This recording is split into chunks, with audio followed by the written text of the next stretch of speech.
주옵소서. 예수님의 이름으로 간절히 기도드립니다.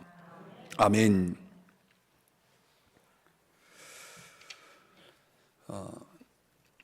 이사야 52장 13절서부터 정확하게 보면 오늘 53장까지의 본문은 고난의 종을 노래한 아주 성경에서 가장 위대하고 사랑받는 본문입니다.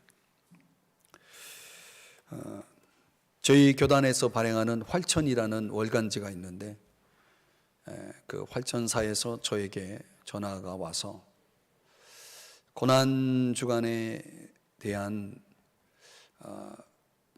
강해설교 원고를 좀 써달라는 부탁을 받아서 당연히 이제 고난주간 하면 선택할 본문이 마태복음, 마가복음, 누가복음, 요한복음, 아니면 로마서, 아니면 고린도전서, 아니면 고린도후서, 아니면 갈라디아서, 얼마나 많은 그 본문이 신약에 있습니까? 그런데 구약에서 본문을 정해서 고난주간 강해 설교를 해달라고 요청이 왔습니다. 그래서 얼마나 기도를 했는지, 구약에서 고난주간에 연결해서 복음을 묵상할 수 있는 그런 구절이 물론 많이 있습니다. 39번 가운데 찾자면 많습니다. 그러나 어떻게 하면 성도들에게 또 이 복음을 잘 전할 수 있을까? 활천을 보는 우리 교단의 많은 성도들에게 도움이 될 수 있는 그런 본문을 어떤 본문을 정할까? 이렇게 기도하다가 53장이 아주 선명하게 저에게 떠올랐습니다. 그래서 오늘 여러분에게 전하는 이 설교는 4월달 우리 교단 월간지인 활천사의 이 활천지에 제가 보낸 원고의 내용입니다. 근데 저 개인적으로는 이사야 53장을 이렇게 오랜 시간 말씀을 묵상하고 또 그 말씀을 연구하고 또 그 말씀을 강해 설교에 입각해서 제 나름대로 많은 시간을 씨름했던 적이 있었나? 없었던 것 같아요. 그렇게 많이 설교에 인용하고 했지만은 그 자체만 가지고 설교를 해본 적은 없습니다. 오늘 본문에서 저는 이사야 53장은 너무나 유명한 예수님의 그 십자가로 안내해 주는 아주 탁월한 아주 뛰어난 본문 아닙니까? 이 본문 속에서 오늘 저와 여러분이 오늘 성금요일 예수님이 십자가에 달리신 그 시간, 오늘 저와 여러분이 이곳에서 함께 묵상하면서 이 복음을 깊이 깨닫는, 그리고 그 복음을 가지고 살아가는 우리 모두가 되었으면 좋겠습니다. 사실 현대교회, 넓게는 현대교회라고 말하지만 사실은 우리 한국교회 안에 십자가라고 하는 그 신앙 안에서 견고하게 서 있는 사람보다는 십자가 주변에서 기웃거리는 사람들이 너무나 많다는 사실을 아십니까? 그러니까 도대체 그 십자가 안으로 들어가지 못하고 십자가 주변에서 배회하고 있는, 방황하고 있는 영혼들이 너무 많다는 거예요. 그 이유가 뭘까? 그게 두 가지로 요약할 수 있습니다. 하나는 그 십자가의 주님을 인격적으로 만나지 못했기 때문에 그래요. 저 자신도 십자가의 주님을 인격적으로 만나기 전까지는 교회를 건성으로 왔다 갔다만 했지, 그렇게 열심히 왔다 갔다 해도 여전히 나는 그 십자가라고 하는 그 깊은 신앙 속으로 들어가 있지 못했다는 거죠. 그 어느 날 그때 당시로는 철야기도죠. 철야기도가 있을 때 그 철야기도에서 제가 십자가의 주님을 인격적으로 만났습니다. 이제 그때서부터 저의 진정한 신앙이 시작되었죠. 그러니까 십자가의 주님을 인격적으로 만나지 못하면 결과적으로는 그 신앙이라는 것은 형식적인 명목상의 신앙에 머물 수밖에 없는 거죠. 참 안타까운 겁니다. 또 하나의 이유는 우리가 십자가에 대한 지식을 너무나 잘 알고 있다는 게 문제예요. 얼마나 많이 듣습니까? 여러분, 십자가라는 그 단어만 가지고도 여러분들이 수만 번 그 이상을 들었을 거예요. 거기에 대해서 우리가 모르는 것이 거의 없을 만큼 우리는 그 지식을 가지고 있습니다. 그러나 그 지식을 실제로 경험하지 못한 사람들이 너무 많아요.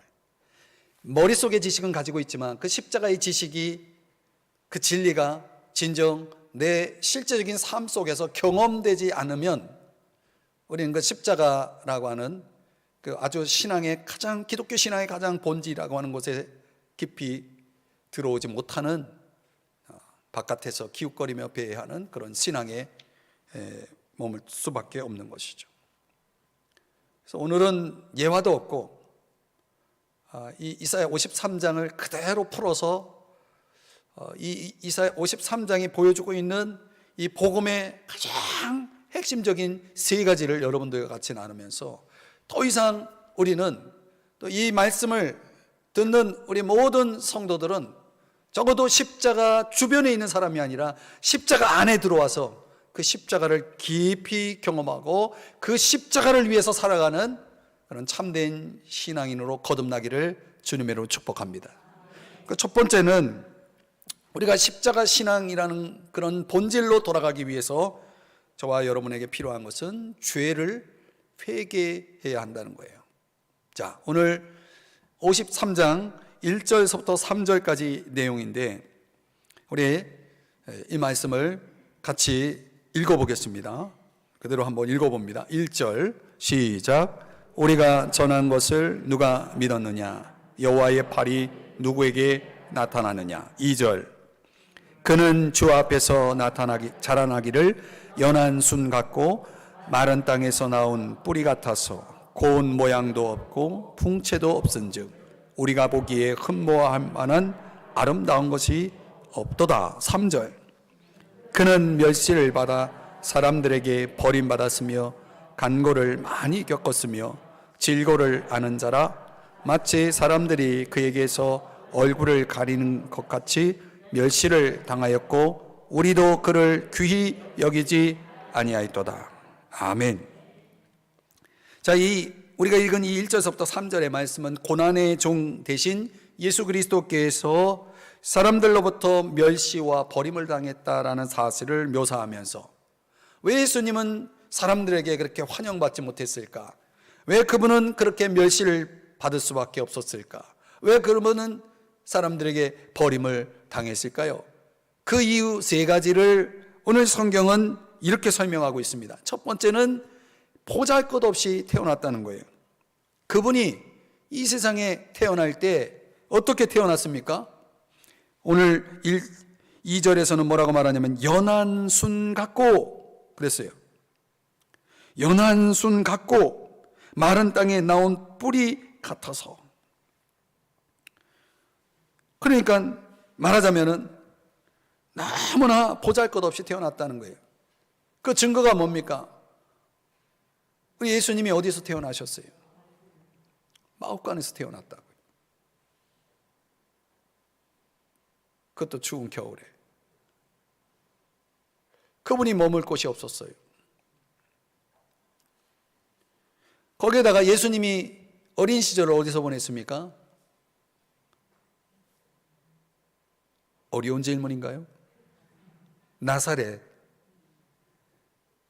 그래서 그렇게 말하지 않습니까? 니고데모가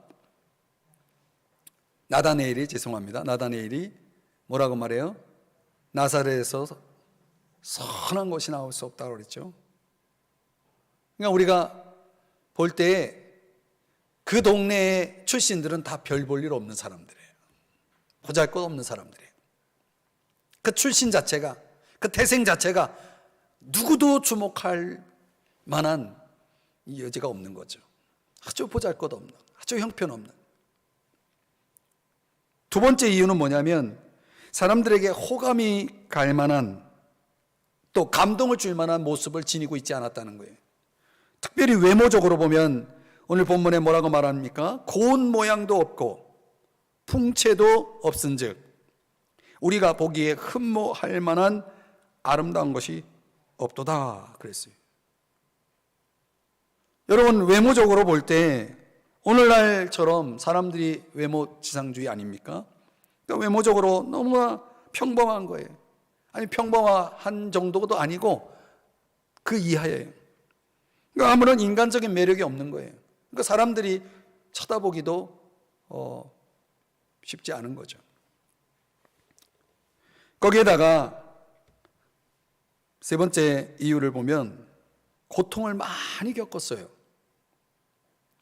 그래서 오늘 3절에서 뭐라고 말씀하냐면 간고를 많이 겪었으며 질고를 아는 자라 그랬어요. 질고를 아는 자라. 그러니까 여러분, 예수님께서 고통을 많이 겪었다는 이야기입니다. 여러분, 살면서 고통을 많이 겪는 사람들은 어떻게 생각할까요? 안 됐다 이렇게 생각할 수도 있지만 늘 고통 속에 살아가는 사람들은 별로 좋아하지 않죠. 그러니까 예수님은 이런저런 이유를 다 종합해 보면 사람들의 시선을 끌만한 것들이 없었다 그런 거죠. 사람들에게 좋은 평가를 받을 만한 그런 것들이 없었다. 사람들은 그런 것들을 보면서 그런 조건 속에서 예수님에 대한 반응, 그 태도가 멸시와 그리고 무시 이런 것들로 좀 절되어 있었다라는 것입니다.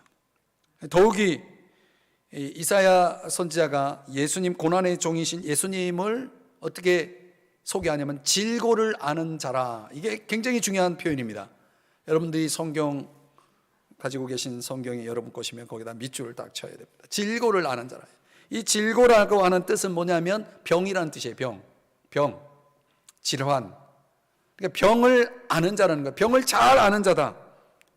근데 그 당시에 이 병이 어떤 병이냐면 여기서 말하고자 하는 그 병은 나병이에요. 나병 환자 여러분 잘 아시죠? 이 사람들이 나병 환자를 어떻게 취급합니까? 저기서 지금 나병 환자가 오면 어떻게 합니까? 피하죠. 가까이 하지 않습니다.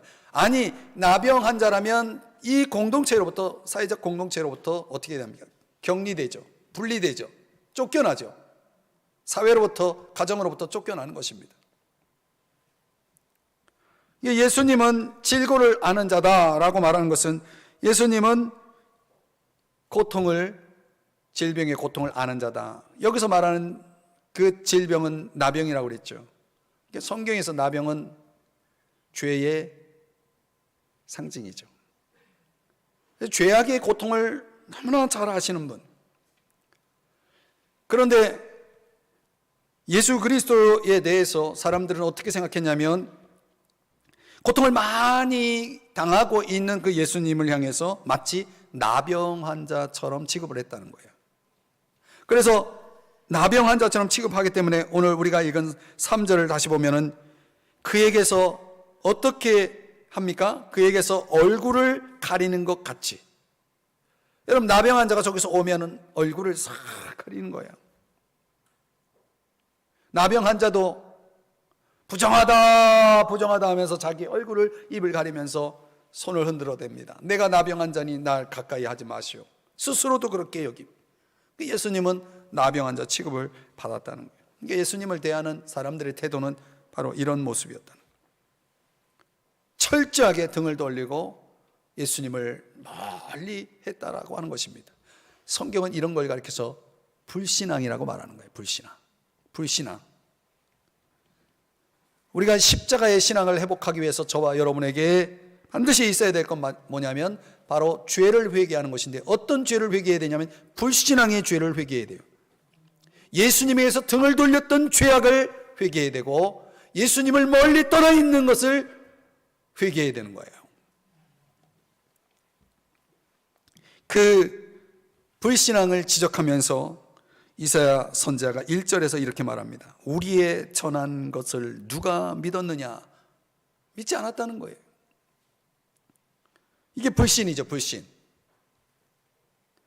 요한복음 5장 38절에 보면 하나님의 말씀이 그들 속에 거하지 아니함으로 인해서 그의 보내신 자를 믿지 아니했다 이렇게 말하고 있어요. 믿지 않는 거예요. 또 1절의 말씀에 보세요. 이사야 53장 1절, 여호와의 팔이 누구에게 나타나느냐. 여러분, 우리가 예수님이 공생의 기간 동안에 얼마나 많은 능력을 행하셨습니까? 또 많은 유대인들은 그 능력을 보았죠. 물이 포도주로 바뀌는 능력, 죽은 자를 살리는 능력, 자연을 다스리시는 능력, 38년 된 병자를 고치시는 능력, 수많은 능력을 보여줬지만 그 능력을 보고도 예수님을 믿지 않은 사람들이에요. 그 능력을 보고도 예수님을 십자가에 못 박은 사람들이에요. 왜 그렇습니까? 보는 눈이 없었기 때문에 그래요. 그들에게 있는 눈은 예수님이 능력의 하나님이시라는 사실을 볼 수 있는 눈이 없었다는 거죠. 뭐 때문에? 불신 때문에. 사람이 믿음이 없으면요, 봐도 안 믿어요. 여러분 믿지 않는 사람에게 능력을, 많은 기적이 일어났다고 합시다. 그럼 그 기적을 하나님의 능력이라고 그들이 인정할까요? 믿음이 없는 사람은 그렇게 생각 안 합니다. 자기가 잘해서 그러고, 아니면 운이 좋아서 그런 거, 뭐 그렇게 해석을 하겠죠. 아무리 말씀을 전해도 누가 우리가 전한 것을 믿었냐라고 말하는 것처럼 예수님이 얼마나 많은 말씀을 전했어요.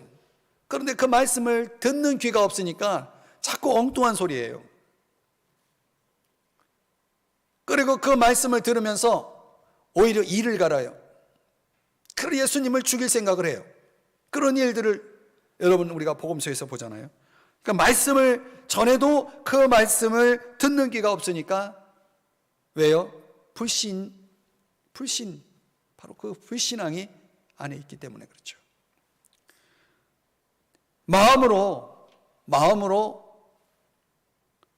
믿지를 않는 거예요. 왜? 마음이 닫혀 있는 거예요. 그러니까 이 불신앙이라는 것은 참, 보는 눈이 없고 듣는 귀가 없고 마음은 닫혔고, 아무리 많은 걸 전해도, 아무리 많은 걸 보여줘도 그들에게는 아무 소용이 없는 거죠. 사실 저와 여러분도 예수님을 만나기 전에 그랬다는 거예요.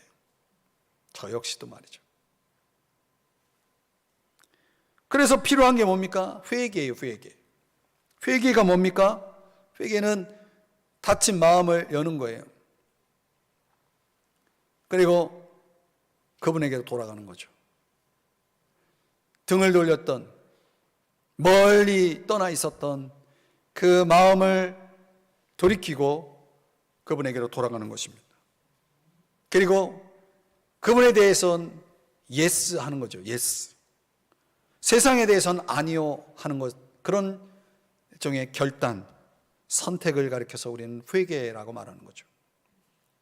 하나님을 향해서 마음 열고 그분에 대해서 예, 아멘 하면서 마음을 활짝 열고 그분에게로 돌아오는 사람, 그런 행위를 회개라고 말하는 것입니다. 지금도 이 십자가의 신앙 안에서 주님은 우리의 회개를 기다리고 있는 거죠. 마음을 열기를. 그 닫힌 마음, 불신앙으로 닫혀있는 마음들이 열려지기를 주님은 바라시는 거죠. 그래서 주님이 그렇게 강조하면서 외쳤던 메시지가 뭡니까? 회개하라 그래요. 회개하라. 주님의 메시지는 회개하라였다는 거예요. 회개하라. 오늘날 십자가 주변을 배회하고 있는 사람들의 특징이 뭡니까? 그들의 심각한 죄는 불신앙이에요. 그 불신앙의 죄를 회개하고 하나님께로 돌아올 때 십자가의 신앙이 열리는 거죠. 호세아 선지자가 이스라엘 백성들을 향해서 그렇게 외쳤던, 강력하게 외쳤던 메시지가 무엇입니까? 한번 다 같이 읽어볼까요? 시작. 오라 우리가 여호와께로 돌아가자. 여호와께서 우리를 지셨으나 토론하게 하실 것이요 우리를 치셨으나 싸매어 주실 것임이라. 아멘. 돌아가자는 거예요. 돌아가면 하나님께서 다시 낫게 해주시겠다는 거죠. 고쳐주시겠다는 거죠. 회복시켜 주시겠다는 거죠.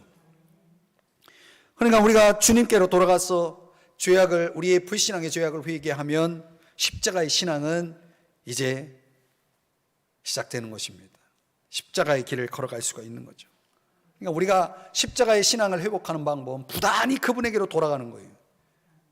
제가 이번 아특세 기간 동안에 계속 반복적으로 일주일 동안 맺힌 메시지가 이거였어요. 돌아가라는 거예요.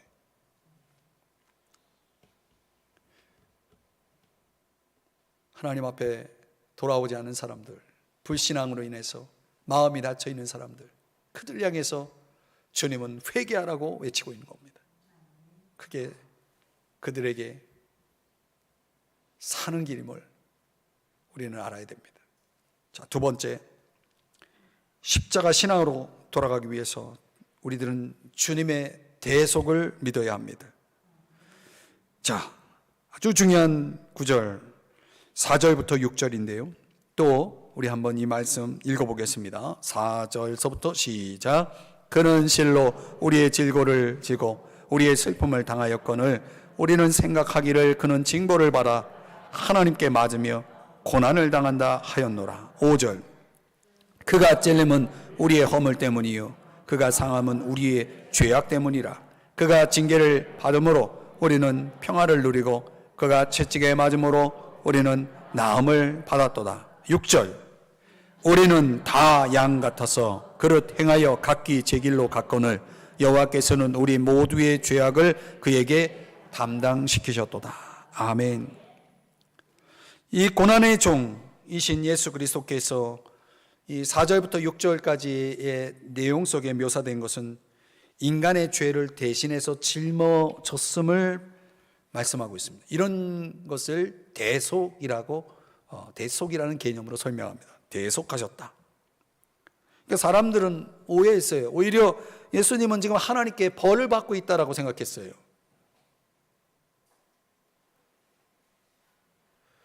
여러분, 예수님이 십자가에 달리실 때 많은 사람들은 그렇게 생각을 했다는 거예요. 그러나 오늘 성경은 뭐라고 말하냐면 그게 아니고 우리의 질고를 지고 우리의 슬픔을 당한 것이라고 말씀하고 있는 거예요. 우리의 질고고 우리의 슬픔이에요.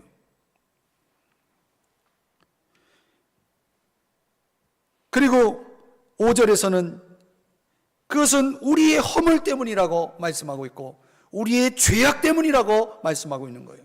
왜 예수님이, 죄 없으신 예수님, 거룩하신 그분이, 죄를 알지도 못하시는 그분이 왜 죽으셔야 했느냐? 그것은 우리 때문이라는 거예요. 구체적으로는 우리의 허물 때문이고 우리의 죄악 때문이라는 거예요. 허물이 뭡니까? 허물은 간단히 소개하면 하지 말아야 할 것을 행한 것이 허물이에요. 죄악은 뭡니까? 당연히 해야 할 것을 하지 않는 게 그게 죄악이에요. 그러니까 우리는 하지 말아야 할 것을 해버렸고 당연히 해야 할 것을 또 하지 않는, 그래서 하나님의 법을 파괴해버렸어요.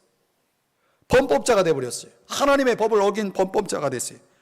그 결과는 뭐냐? 하나님의 저주요, 심판이에요. 그건 죽음이에요. 우리가 죽어야 되고 우리가 찔려야 되고 우리가 상해야 되고 우리가 징계를 받아야 되는 건데 예수님이 대신 당하셨다는 거예요. 왜 예수님은 그런 선택을 하셨을까요? 마치 당신이 심각한 죄인인 것처럼 취급을 받으면서 왜 예수님은 우리를 대신해서 그렇게 찔리시고 상하시고 징계를 받으신 건가요? 오해를 받기까지 하면서. 여러분, 누가 여러분을 오해하면요, 여러분 너무나 상하잖아요. 그러면 우리는 돌아서는 거죠. 내가 오해를 받으면서 굳이 그렇게 할 필요가 뭐가 있냐 하면서 돌아서는 거예요. 그럼 예수님은 그런 오해를 다 오해까지도 받으시면서 우리를 대신 하셨다는 거예요. 왜 그렇게 했느냐는 거예요. 왜 그분은 그렇게 심각한 죄인처럼 취급을 받으셨느냐. 앞서도 말씀드렸지만 그게 바로 우리의 불신앙 때문이라는 거예요. 우리의 불신앙. 그래서 하나님은 길을 잃고 방황하는 양 같은 우리를 위해서 고난의 종 대신해서 그 죄악을 담당하게 하신 것입니다. 그러니까 어떻게 담당하셨느냐? 오늘 성경에는 3가지 단어로 설명하고 있습니다. 첫 번째는 찔리셨어요. 찔리셨어요. 찔림을 당했다.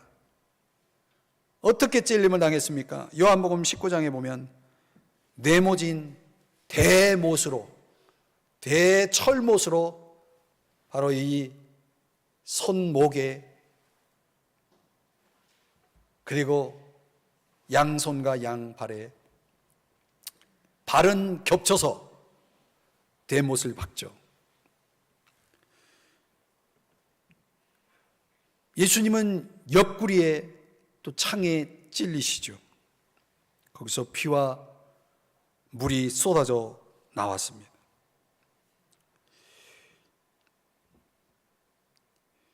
우리는 그 찔림을 상상하지 못합니다.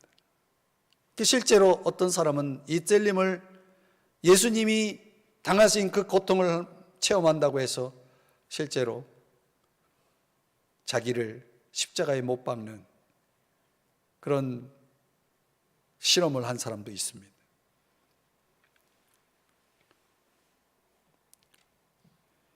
예수님은 우리의 죄악을 담당하기 위해서 찔리셨습니다. 얼마나 아프셨을까요? 또한 오늘 본문에 보니까 상함을 받았다 그랬어요. 상함을 받았다. 그가 어떻게 상함을 받았습니까? 우리의 죄짐을 지듯 주님은 십자가의 그 가로대를 지고서 어마어마한 무게를 거의 그 안토니아 요새에서부터 골고다까지는 600m라고 하는데요. 그 자신이 도저히 감당할 수 없는 무게를 지고 600m를 끌고 가는 거예요. 이미 예수님은 수많은 채찍에 수많은 그런 고문에 이미 몸은 지칠 대로 지쳐 있는 상황에서 그거를 들고 가다가 그만 쓰러지시고 또 쓰러지시고, 그래서 어떻게 했습니까? 로마 병사들이 구레네 시몬을 붙잡아다가 그 예수님이 지고 가시는 가로대를 대신 지고 가게 하셨죠. 예수님은 가시로 만든 면류관을 쓰면서, 면류관은 왕에게 씌워지는 거죠. 근데 가시예요. 그건 조롱입니다. 이거를 현대의학적으로 십자가를 설명한 책들을 제가 보면서 그 가시 면류관을 그냥 위에다 얹은 게 아니라 박았다는 거예요. 로마 병사들이 그걸 박았다는 거예요.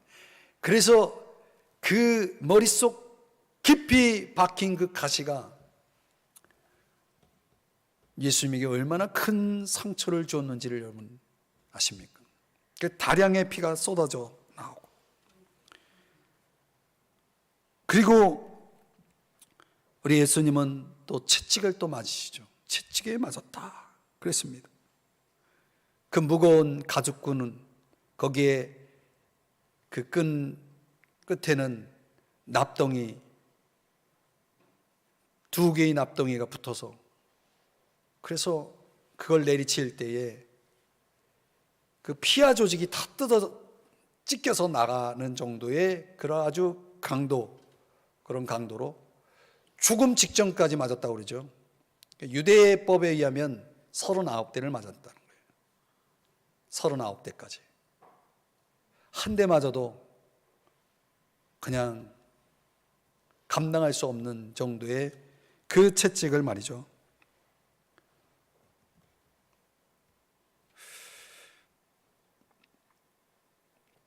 감히 설명할 수 없을 만큼의 찔림과 상함과 채찍을 받으신 거죠. 그건 육체적인 고통에 대한 설명일 뿐입니다. 실제로 예수님이 더 크게 고통을 느꼈던 건 영적인 고통이었죠.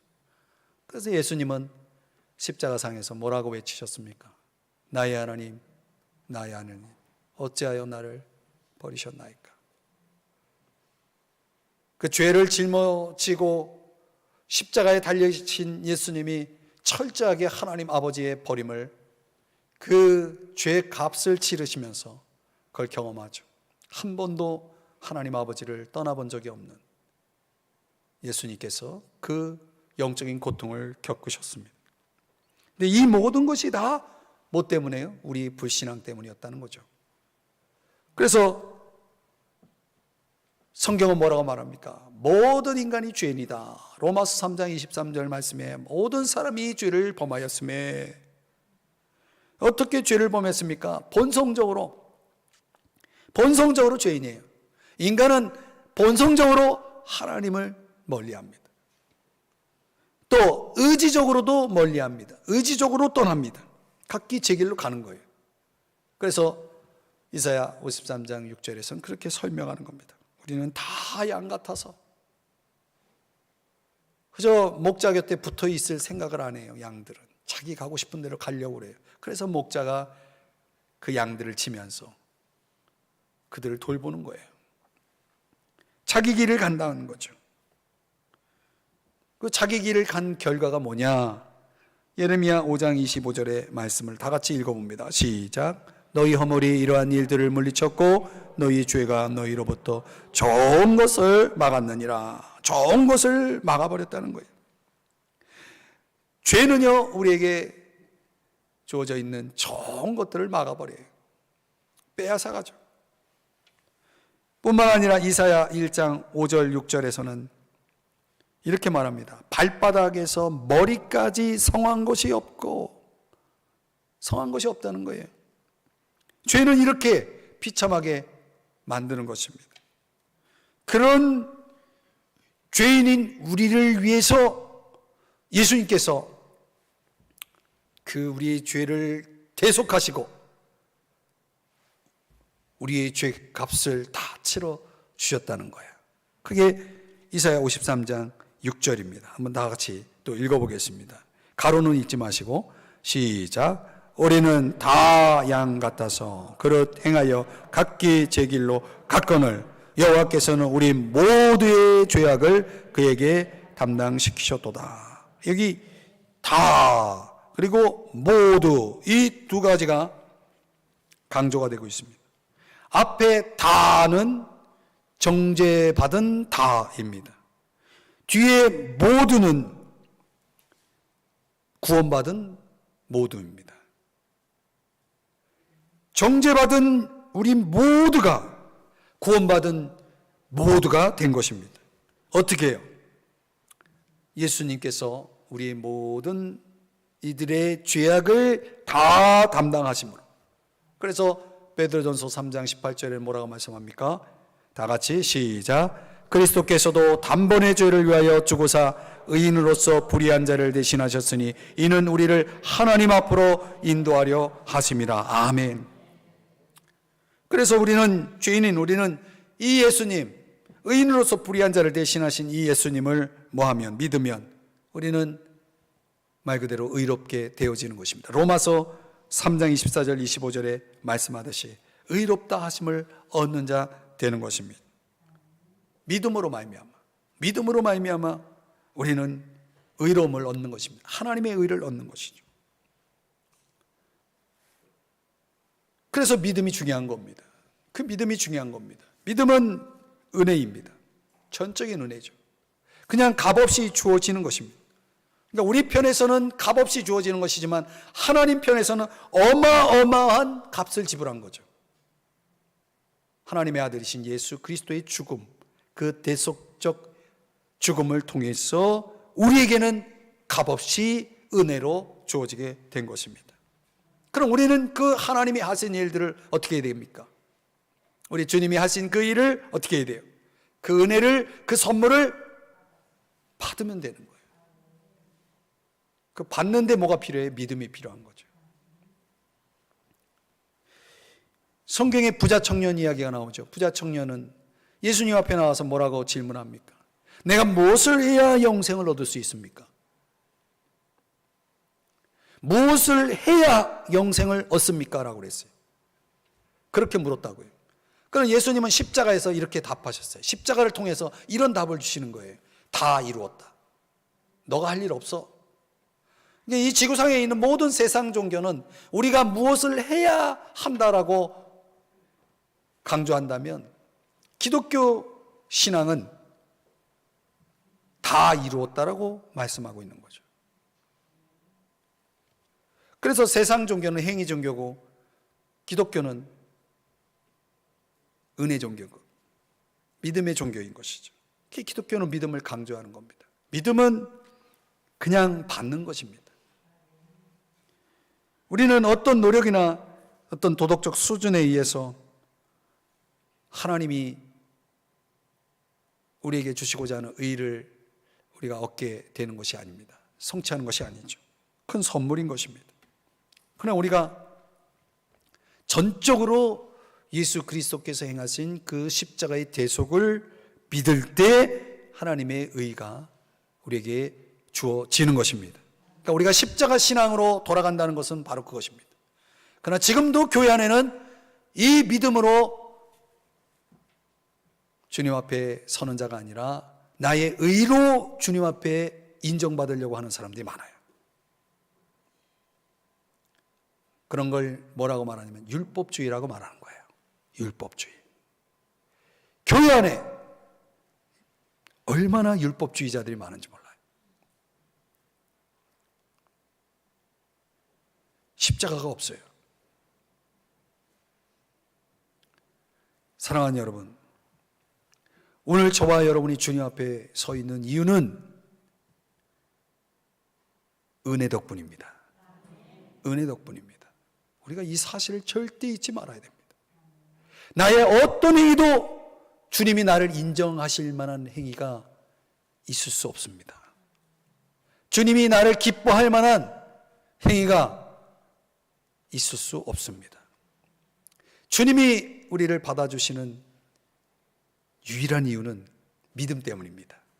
예수 그리스도의 그 십자가, 그 은혜를 믿음으로 말미암아 우리는 주님 앞에 나와 있는 겁니다. 그러면 우리는 십자가 앞에서 다 똑같은 사람이 되는 겁니다. 은혜 받은 사람. 그래서 오늘 우리는 서로를 받을 수가 있는 겁니다. 서로를 인정할 수 있는 것입니다.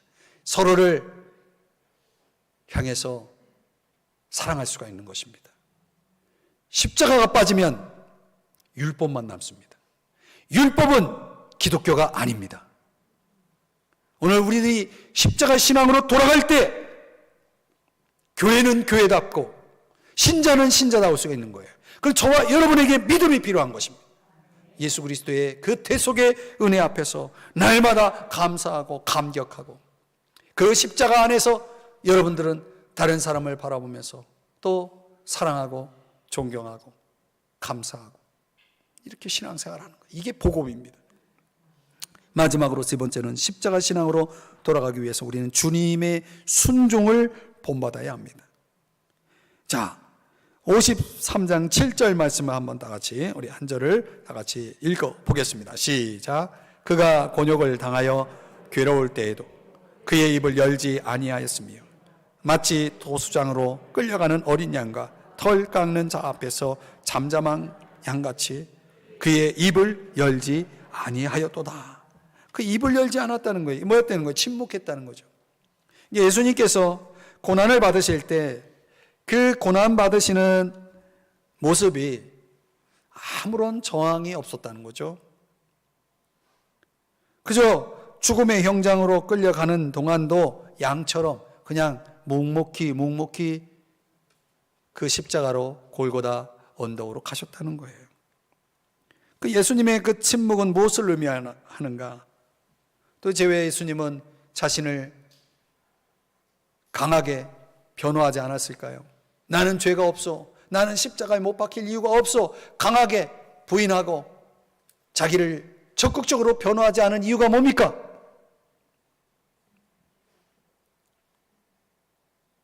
우리 때문이죠. 우리 때문에. 그분이 십자가를 지지 않으면 우리가 받아야 될 형벌, 우리가 받아야 될 심판, 이 모든 것들을 주님은 생각하셨던 거죠. 그래서 주님은 차라리 내가 저들의 죄의 짐을 져야 되기로 주기로 마음을 먹고 그 길을 가신 거예요. 이런 걸 가르쳐서 거룩한 침묵이라고 말할 수 있는 거죠. 우리는 우리의 잘못됨이 없고 우리에게 부당한 어떤 것이 주어질 때 우리는 얼마나 우리 자신을 변호하려고 애를 씁니까? 내가 잘못한 게 없는데 내가 왜 억울한 일을 당해야 됩니까? 하면서 우리는 얼마나 우리 자신을 변호합니까? 그래서 주님은 침묵하셨다는 거예요. 주님의 그 침묵, 묵묵히 하나님 아버지의 뜻을 따르고자 했던 거죠. 그래서 예수님이 겟세마네 동산에서 드렸던 기도가 뭡니까? 마태복음 26장 39절에 보니까 아버지여 만일 할만하시거든 이 잔을 내게서 지나가게 하옵소서. 여기서 말하는 잔이 뭡니까? 십자가예요. 너무나 고통스러운 그 십자가 좀 지지 않을 수는 없을까요? 하고 주님에게, 하나님 아버지께 주님이 기도하신 거죠. 그러나 결과는 어떻게 되었습니까? 26장 39절에 후반부는 이렇게 기도하죠. 다 같이 자막을 보면서 시작. 그러나 나의 원대로 마시옵고 아버지의 원대로 하옵소서. 아멘. 그래서 빌립보서 2장 8절에서는 죽기까지 복종하셨다. 십자가의 죽으심으로 말이죠. 또 히브리서 5장 8절 9절에서는 고난으로 순종함을 배웠다. 이렇게 말씀을 하고 있습니다. 그러니까 인간의 죄를 구속하기 위해서 예수님이 하셨던 것은 바로 순종이었다는 거죠. 순종. 왜? 우리가 받을 영원한 멸망을 주님은 차마 볼 수가 없었기 때문에 주님이 다 지고 가신 것입니다. 주님의 생명을 속건제물로 죄값으로 내주면서 말이죠. 그렇게 해서 우리에게 주어진 결과는 뭡니까?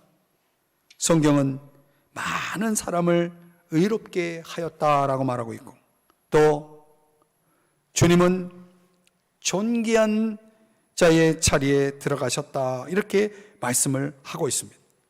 12절에 가보면 그렇게 말씀을 하고 있어요. 그러므로 내가 그에게 존귀한 자와 함께 이렇게 말하고 있죠. 이런 걸 우리는 승리라고 말하는 것입니다. 궁극적인 승리죠. 영광이죠. 존귀한 자가 되어 영광을 받으시는 겁니다. 십자가가, 예수님의 십자가가 그렇게 만든 거죠. 그래서 이 고난의 종이 시작되는 성경 이사야 52장 13절에 보면 존귀하게 되리라 이렇게 시작을 합니다. 고난의 종의 길은 존귀하게 되는 길인데, 그리고 결과는 53장 12절의 결과는 존귀한 자와 함께 몫을 받게 하며, 그래서 존귀함으로 시작해서 존귀함으로 끝나죠. 고난의 종은 존귀로 시작해서 존귀로 끝납니다. 그러나 그 과정은 십자가가 있는 거죠. 고통이 있는 거죠.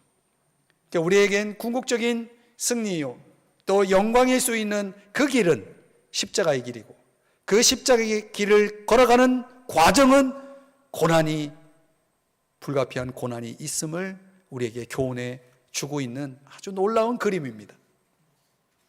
결과적으로 우리가 그분 앞에서, 주님 앞에서 저와 여러분이 본받고 따라야 할 길이 바로 이런 길이죠. 승리, 영광은 그냥 주어지는 것이 아닙니다. 여러분들이 존귀한 자와 함께 몫을 받기 위해서 여러분도 주님이 걸어가신 그 길을, 고난의 길을 가야 하는 것이죠. 고난의 순종. 여러분, 구원은 믿음으로 받잖아요. 구원의 삶은 순종으로 받습니다. 우리가 하나님 앞에 진정 순종할 때 그 순종은 우리에게 고통을 가져올지 모르지만 결과는 존귀함을 열매로 주시는 겁니다. 그래서 여러분이 이 땅에서 사는 모든 삶이 훗날 주님 앞에 섰을 때 주님이 여러분의 인생을 계산하고 평가하실 때 그 존귀한 자의 몫을 받게 될 사람들이 정해져 있는 거죠. 십자가의 길을 걸어간 자들에게만요. 주님이 약속하고 있는 것입니다. 오순절 날이 막 지난 후에 한 권세 있는 자가 사막을 지나가고 있었습니다. 근데 그가 뭘 하고 있었냐면 성경을 읽고 있었습니다. 근데 그 성경이 어디였냐면 이사야 53장이었습니다. 성령을 통해서 하나님은 빌립 집사를 움직이셨습니다. 너 빨리 내가 지시하는 곳으로 가라. 해서 도착한 곳이 어디냐면 그 한 권세 있는 자가 마차를 타고 가고 있는 현장 사막이었습니다. 그에게 가까이 다가가라. 순종했습니다. 그리고 물었습니다. 그 권세 있는 자에게 물었습니다. 읽는 것을 깨닫습니까? 나에게 가르쳐줄, 인도해줄, 지도해줄 사람이 없는데 내가 어떻게 이 어려운 성경을 깨달을 수 있습니까? 그렇게 그 권세 있는 자가 대답을 합니다. 그러자 빌립 집사가 성령의 역사를 통해, 성령의 인도를 통해서 이사야 53장을 제가 오늘 여러분에게 전하는 요 방식으로 이사야 53장을 통해 그려진 고난의 종이 다름 아닌 예수 그리스도라고 하는 사실을 가르치면서 복음을 풀어줍니다. 그리고 그 권세 있는 자는 마차에서 내려서 빌립 집사에게 세례를 받습니다. 그리고 변화됩니다. 그리고 놀라운 한 제국의 복음의 문이 활짝 열리는 계기가 되죠. 인생의 변화가 어떻게 이루어질 수 있는지를 보여주는 아주 놀라운 그림입니다. 이사야 53장에 그려진 고난의 종을 만나지 않으면, 그 종을 통해서 복음을 깨닫지 못하면 우리 인생은 변화될 수가 없는 것입니다. 여러분, 예수 그리스도의 그 복음 안에서 참된 변화가 시작되고 참된 인생이 출발할 수가 있는 것입니다. 그래서 오늘 우리는 이 성금요일, 저와 여러분이 오늘 이 자리에 나와서 우리가 반드시 깨닫고 믿어야 할 것 세 가지죠. 고난의 종을 통해서 우리가 배울 것이 뭡니까? 십자가 신앙이에요. 십자가 신앙. 그 십자가의 신앙을 위해서 저와 여러분에게 필요한 것은 죄의 회개, 대속에 대한 믿음, 그리고 온전한 순종이죠. 이게 세 가지를 통해서 우리 앞에 놓인 승리와 영광과 기쁨이, 존귀함이 약속되어지는 것입니다. 사랑하는 여러분, 형식적인 신앙을 다 떨쳐버리고 참된 신앙의 길을 갑시다. 십자가의 은혜 앞으로 나아갑시다. 우리를 위해서 십자가를 참으신 예수 그리스도를, 그분의 그 인격과 그 삶에 우리 인생을 메어놓고 그분 없이 살아갈 수 없는 자로, 그분이 이끌면 가고 그분이 서면 서는 자로, 그렇게 십자가 신앙의 길을 걸어갈 때 과연 우리 주님께서 우리의 인생을 통해서 이루실 그 놀라운 복음에 합당한 삶이, 그리고 복음에 합당한 열매가 나타날 것입니다. 주님은 지금도 이 십자가의 신앙의 길에 함께 가자고 우리를 초대하고 계시죠. 누가복음 9장 23절 다 같이 한번 읽어볼까요? 시작. 아무든지 나를 따라오려거든 자기를 부인하고 날마다 제 십자가를 지고 나를 따를 것이니라. 아멘. 주님이 이렇게 저와 여러분을 초대하고 계시는 거죠. 십자가 신앙, 그 외에 다른 길은 없는 것입니다. 그 길은 좁은 길이고, 그러나 그 길은 생명의 길이고, 영광스러운 길이고, 존귀한 길이고, 생명의 길인 거죠. 오늘 우리의 응답을 기다리고 계신 그 주님, 그 주님이 당하신 고난, 그 찔림, 그 상함, 그 징계가 누구 때문이라고 오늘 성경이 말씀하고 있습니까? 나 때문이라고. 나 때문이라고. 그러니 이제 우리가 그 십자가에 대한 믿음을 가지고 이제 나를 위해서 다 주신 그분을 따라가야 되지 않을까. 오늘 주님이 이렇게 저와 여러분을 초대하십니다. 오늘 이 십자가의 복음 앞에서 우리 다 엎드리십시다. 주님 앞에 저와 여러분 내려놓을 거 다 내려놓으시고, 우리 속에 있는 그 철저한 불신앙의 죄악을 다 회개하고 나를 위해서 대속하신 그 주님에 대한 철저한 신뢰와 믿음을 가지고 이제 주님, 제가 순종하며 살겠습니다. 주님 말씀대로 따르겠습니다. 결단하는 오늘 이 시간 우리 모두가 되기를 주의 이름으로 축복합니다. 축복.